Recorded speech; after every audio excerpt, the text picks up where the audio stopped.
સુરતમાં નવરાત્રી દરમિયાન 12 વર્ષની કિશોરી સાથે દુષ્કર્મની ઘટના ઘટી હતી, જેને લઈ અને પોક્સોની કલમ હેઠળ ફરિયાદ નોંધી આરોપીની ધરપકડ કરી લેવામાં આવી છે.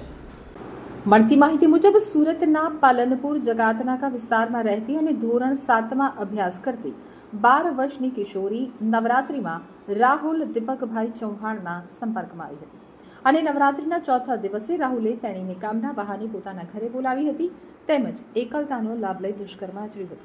સાથે જ નગ્ન અવસ્થામાં ફોટો તથા વિડીયો ઉતાર્યો હતો.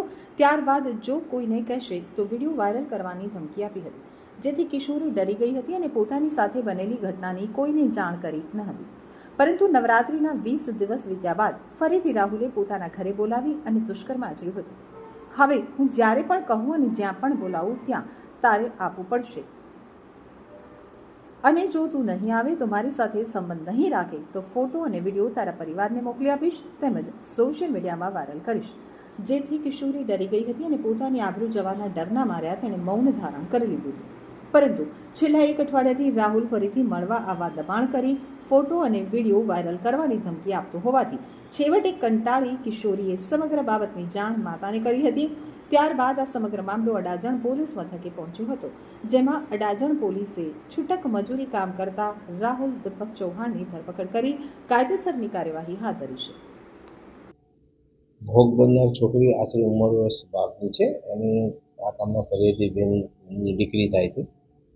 આ કામના આરોપી છે એ બાજુની બિલ્ડિંગમાં જ રહે છે અને 2024ના વર્ષમાં જ્યારે નવરાત્રિ હતી ત્યારે આ બંને ભેગા થયેલા ત્યારે આ કામના આરોપીએ છોકરીને બાલ્કનીમાં બોલાવેલા અને કહેલ કે તું મારા ઘરે આવ. એટલે ત્યાંથી એના ઘરે ગયેલ અને એના સાથે એની મરજી વિરુદ્ધ એના હાથે સંભોગ કરેલ. ત્યારબાદ 20 દિવસ પછી પણ આ છોકરીને એના ઘરે બોલાવી અને એના સાથે શરીર સંબંધ બાંધેલ હતા, જેથી આ છોકરી ખૂબ ડરી ગઈ હતી.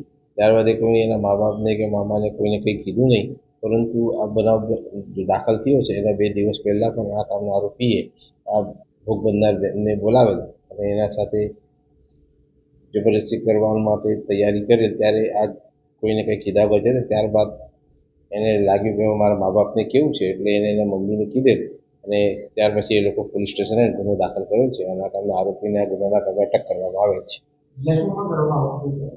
ના, બ્લેકમેલિંગને બંને ધમકી આપી કે જો બીજાને કંઈક ફરીથી તો કહીશ તો તેને ધમકી આપે છે.